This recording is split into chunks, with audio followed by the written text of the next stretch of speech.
गुरु प्यारी साध संगत जी, आप सभी को प्यार भरी राधा स्वामी जी। एक बार बुजुर्ग पति पत्नी थे। उन्होंने बड़े महाराज जी से नामदान ले रखा था। उनके 4 बेटे थे। सभी बच्चों ने बाबा जी से नाम ले रखा था। उनके घर में किसी चीज की कोई कमी नहीं थी। सभी बच्चे अपने परिवार में खुश थे। एक दिन हार्ट अटैक की वजह से अंकल जी की मृत्यु हो गई। पिता के जाने के बाद लड़के अपनी माँ की बहुत सेवा करते थे। वह अपनी माँ को कभी अकेला नहीं छोड़ते थे। घर का कोई भी काम नहीं करने देते थे। अगर कभी वह कोई काम कर भी रही होती थी तो वह नाराज होते थे। माँ, आपने सारी उम्र बहुत काम किया है, अब आप आराम करो और अपने खाली समय में आपने जो नाम ले रखा है उसका सिमरन करो। उसके सभी बच्चे उससे बहुत प्यार करते थे। वह सबसे प्यार से बोलती थी और अपने पोते पोतियों वगैरह से बहुत प्यार करती थी। उसके बच्चों ने उसको पैसों की कोई कमी नहीं होने दी। हमेशा उसको अपनी कमाई में से कुछ ना कुछ देते रहते थे। आपने अपने लिए कुछ लेना हो या बच्चों के लिए कुछ लेना हो तो तुम्हें किसी से कुछ मांगने की ज़रूरत ना पड़े। वह अपने बच्चों के साथ बहुत खुश थी। वह सत्संग जाती थी और सेवा भी करती थी। अपना ज़्यादा समय गुरु घर में ही गुजारती थी। काफ़ी समय के बाद उसका एक छोटा बेटा गुजर गया। उसको अपने उस बेटे से बहुत प्यार था। उसके जाने के बाद तो वह कमरे में अंदर ही पड़ी रहती थी और रोती रहती थी। ना कुछ खाती थी, ना कुछ पीती थी। सभी माँ जी को बार बार कुछ खाने के लिए कहते थे तो वह कहती थी, मुझे जब खाना होगा तब खा लूँगी। वह इसी गम में पड़ी रहती थी, ना किसी से कुछ बात करती थी। वह अंदर ही अंदर घुटती रहती थी। उनके बच्चे उनको सत्संग जाने के लिए कहते तो वह अब सत्संग भी नहीं जाती थी। कुछ समय के बाद उस बुजुर्ग माँ को गले का कैंसर हो गया। उन्होंने उसका बहुत इलाज करवाया। उसके बच्चे उनके कमरे में बाबा जी का सत्संग लगा कर रख देते थे।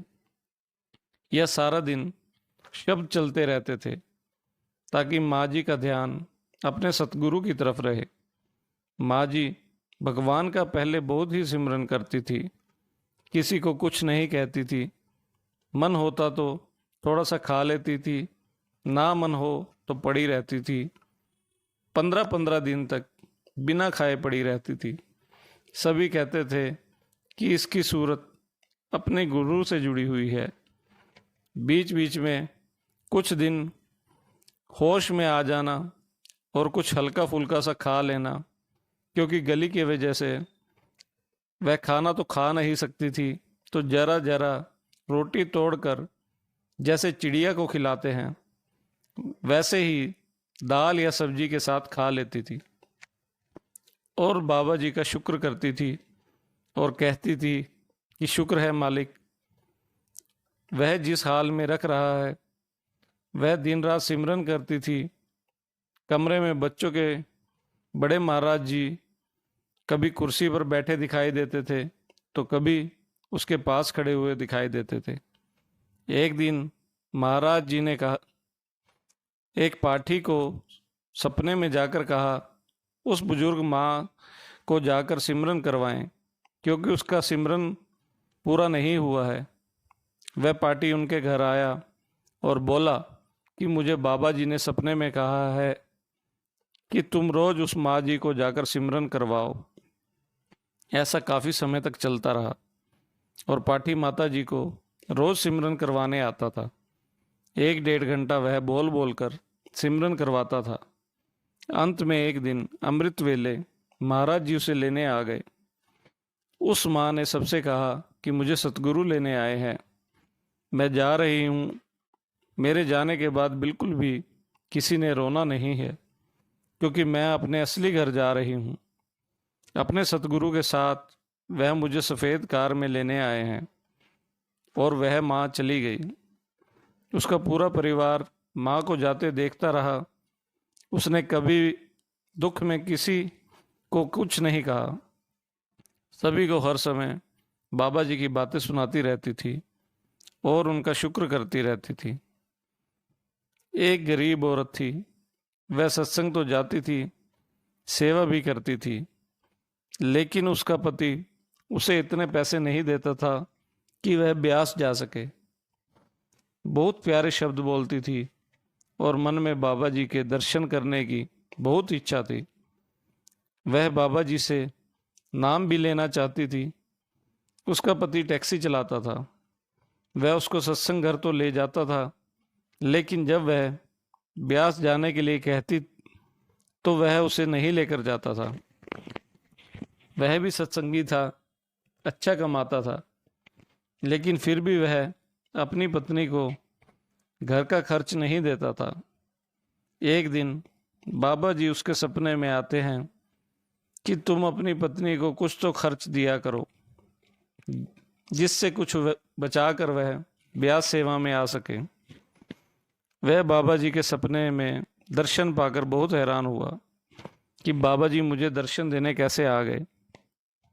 बाबा जी को हाथ जोड़कर राधा स्वामी किया और अपनी पत्नी को बताया कि ऐसे बाबा जी मेरे सपने में आए थे और उन्होंने कहा कि अपनी पत्नी को कुछ तो घर खर्च के लिए पैसे दिया करो।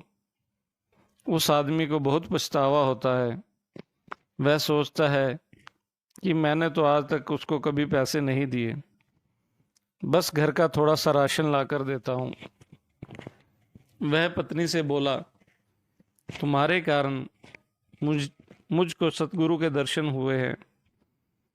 मैं आगे से तुम्हें किसी बात की कमी नहीं होने दूंगा, क्योंकि मैं तो ज़्यादातर बाहर ही रहता हूँ। वह बोला, तुमको या बच्चों को कभी दुख सुख हो जाए तो वह कैसे करेगी। वह अपनी पत्नी से बोला, अब जब भी सत्संग और सेवा जाएगी हम दोनों सेवा पर चलेंगे, बाबा जी के दर्शन भी करेंगे। मुझे नहीं पता था कि तुम बाबा जी के दर्शनों के लिए इतना तड़प रही हो, जिसके कारण बाबा जी ने मुझे सपने में आकर बताया। संगत जी, वह तो सतगुरु से मिलने की तड़फ है जो सतगुरु ने हमारे अंदर खुद ही जगाते हैं, खुद ही दर पर बुलाते हैं और खुद ही दर्शन दिखाते हैं। वह से सतगुरु का बार बार शुक्र करने लगती है। राधा स्वामी जी।